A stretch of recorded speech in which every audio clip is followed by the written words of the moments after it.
Como as cargas elétricas estáticas acumuladas podem provocar danos severos em instalações? E os silos de grãos? Como se prevenir desses acidentes? Quais as normas aplicáveis? Olá, meu nome é Manuel Gibson. Bem-vindo à parte 15 da série Eletrostática, onde aplicar, como aplicar. Estamos interessados nas aplicações práticas dos fenômenos da eletrostática, particularmente na área de segurança. Para isso, veremos os seguintes assuntos neste vídeo. Uma rápida revisão dos assuntos apresentados, depois falaremos de algumas situações de risco, faremos algumas considerações sobre os assuntos apresentados. Vamos começar com o que vimos até agora. Falamos sobre cargas elétricas estáticas. O processo de acumulação dessas cargas é chamado de eletrização, que pode ocorrer por contato, fricção, eletricidade e indução. Já vimos os dois primeiros, inclusive com a série triboelétrica. Falta ainda falar um pouco sobre indução. As cargas elétricas estáticas provocam campos elétricos estáticos que provocam polarização em dielétricos e corrente em condutores. Esses campos elétricos estáticos submetem diferenças de potencial que provocam força sobre cargas elétricas, descargas atmosféricas e descarga eletrostática, particularmente o assunto dos nossos vídeos. A diferença de potencial vai provocar a corrente elétrica, havendo um caminho para essa corrente passar. Em princípio, um caminho de impedância razoável. No entanto, se essa diferença de potencial for muito elevada, poderá passar inclusive pelo ar, como vemos nos centelhamentos ou nas descargas atmosféricas.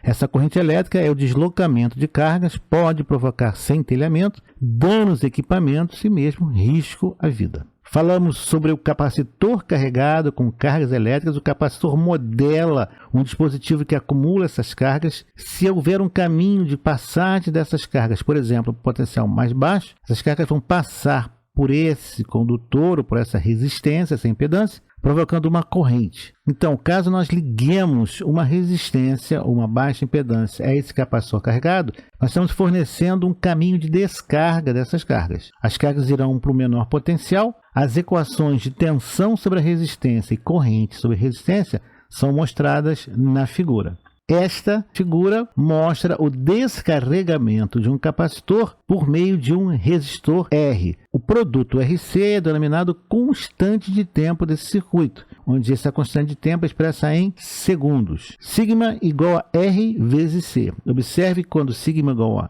RC igual a 5, então são agora no resistor é de 0,0067 valor inicial, ou cerca de 0,7% do valor inicial. Podemos considerar praticamente o capacitor descarregado. A velocidade com que a descarga acontece vai ser função de R e de C, desse produto RC. Isso vai ser importante quando nós projetarmos circuitos para descarga capacitiva. Vejamos agora algumas situações de risco. Carga e descarga de combustíveis. Analisamos inicialmente essa situação no vídeo anterior, onde o caminhão está em deslocamento em uma estrada. Então nós temos o atrito do caminhão com o ar, o atrito do pneu, os pneus com o asfalto e o ar, e o próprio combustível com o tanque. O que será que pode dar errado? O que vai provocar o acúmulo de cargas que é tão perigoso? O atrito com o vento. O movimento do caminhão faz com que o ar atrite com a carroceria, acumulando cargas eletrostáticas, triboeletricidade. A movimentação da carga, esses produtos se movendo dentro do tanque do caminhão, combustíveis líquidos, ou o transporte de materiais sólidos em carretas geram eletricidade estática. Atrito dos pneus, o contato dos pneus com o solo. Tempo seco, a falta de umidade no ar potencializa o acúmulo de cargas eletrostáticas. Comentamos em itens anteriores porque é tão difícil em algumas regiões experiências com eletrostática, simplesmente porque a umidade é muito alta. E você não tem como acumular carga, elas têm que se deslocar porque tem um caminho de baixa impedância. Percebeu o problema? Nós temos cargas acumuladas no capacitor e cargas acumuladas no tanque de combustível, na mangueira. O caminhão é um grande capacitor carregado. O que vai acontecer quando você der um caminho de descarga para toda essa carga acumulada? Óbvio, é o risco de explosão, como já aconteceu no passado. Não importa a polaridade das cargas. Se houver uma diferença de potencial, haverá o centelhamento e haverá o risco de explosão. O pentágono da explosão, que falaremos mais à frente. Aí está ele. Precisamos de combustível para ver a explosão. Bom, o próprio caminhão transporta o combustível. Precisamos de oxigênio. Bom, o próprio ar em volta do caminhão, dentro do caminhão, está lá presente. Precisamos de dispersão do material, o vapor de combustível. Confinamento para que ocorra explosão. Ora, o combustível é basicamente sempre em lugares fechados, dispositivos fechados. E, finalmente, a fonte de ignição. No nosso caso, a descarga eletrostática. É a nossa grande preocupação. Ela vai ser a responsável pela detonação, pelo início da explosão. Começa com uma pequena centelha, se espalha pelo vapor, dado o confinamento, e acaba explodindo. Quais os mecanismos de acúmulo de cargas eletrostáticas em caminhões-tanque? O próprio deslocamento do fluido através de filtros e telas, ou deslocamento do fluido através de dutos e mangueiras, e até respingo do fluido. Os principais perigos e causas: o acúmulo de carga, a movimentação do atrito do combustível contra as paredes do tanque, gerando eletricidade estática, particularmente em dias secos. Risco de incêndio e explosão: as descargas eletrostáticas podem inflamar vapores de combustíveis e poeiras, disparando, iniciando esse processo de explosão. Fatores de risco: a velocidade de enchimento muito alta, o respingo de líquido, a presença de água na parte inferior do tanque aumenta essa carga eletrostática. Os pneus de borracha funcionam como isolantes, impedindo que a carga estática se dissipe naturalmente para o solo. Vamos ver agora como fazer a prevenção e neutralização. Primeiro, com aterramento. É o método mais eficiente. Você vai lembra do capacitor resistor? Você vai descarregar essas cargas. Você vai conectar o caminhão à terra antes do carregamento e descarregamento do combustível, utilizando equipamento e técnica adequada. Utilizando dispositivos antiestáticos. Por exemplo, o uso de corrente de aterramento, arrastadas no chão ou fitas condutivas. EPIs.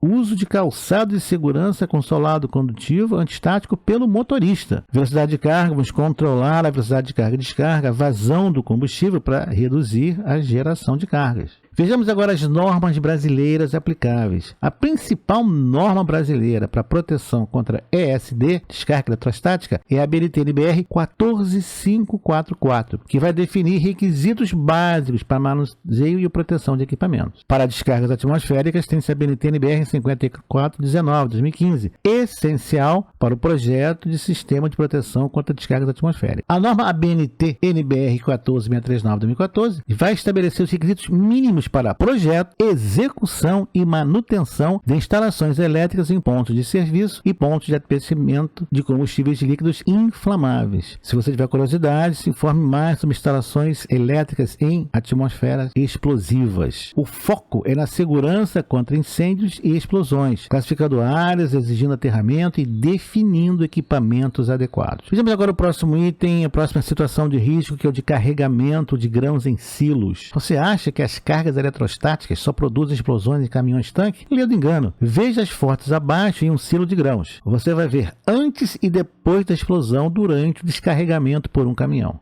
Essa é a foto antes. Repare nas instalações, silos de armazenamento.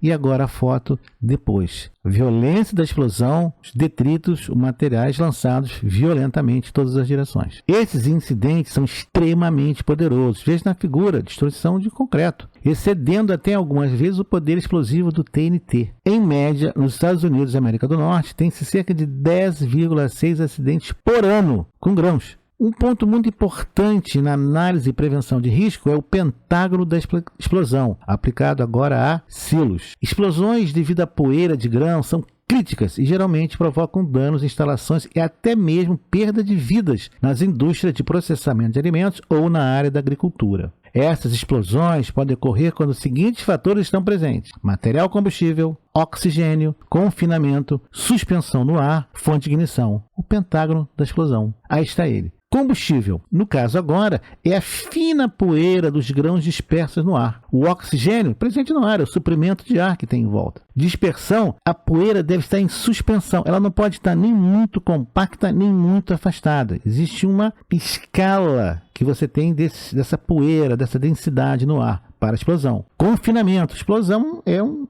deslocamento rápido de ar. Se estiver confinado, vai aumentar mais ainda esses danos. O local confinado ou semi-confinado para conter a explosão. Existe toda uma engenharia, por exemplo, para telhados, para prevenir os riscos ou reduzi-los. Fonte de ignição, o calor, centelhamento ou chama, provocado também pela ESD, aqui no nosso caso. Interessante. Para reduzir o risco de acidente, atue nos 5 elementos de contribuição para a explosão. Considerações: Como já exaustivamente citado ao longo desta série de vídeos, cargas elétricas acumuladas são um perigo. Primeiro, não deixe que as cargas elétricas se acumulem. Segundo, garanta um caminho de descarga contínuo das cargas elétricas. Assim, o valor nunca será muito alto e ficará dentro das condições de segurança. A descarga eletrostática destrói componentes eletrônicos, instalações, equipamentos e veículos, causando destruição e perda de vidas. Começamos falando sobre descarga eletrostática na manutenção de equipamentos eletrônicos, da pulseira de descarga eletrostática. E agora estamos vendo a aplicação em veículos de transporte de combustíveis e até silos de armazenamento de grãos. Devemos dedicar especial atenção ao pentágono da explosão para reduzir a probabilidade de sinistros que provoquem danos materiais e perdas de vidas. Você tem que tirar o elemento do pentágono para reduzir o risco da explosão. Veremos as normas aplicáveis nesta situação em um próximo vídeo. Aí está a bibliografia sobre eletromagnetismo. Falaremos sobre normas e procedimentos mais à frente em um próximo vídeo. O que nós vamos ver no próximo vídeo, então? Quais as normas aplicáveis para os riscos de ensino? Será que as cargas elétricas ainda conseguem provocar mais danos em equipamentos? Qual será esse equipamento? E a indução de cargas elétricas, como é que ela se processa? Então, até o próximo vídeo. Nos vemos. Até lá. Obrigado por ter assistido a este vídeo, deixe o seu like, inscreva-se no canal, acione o sino e seja notificado dos novos lançamentos semanais.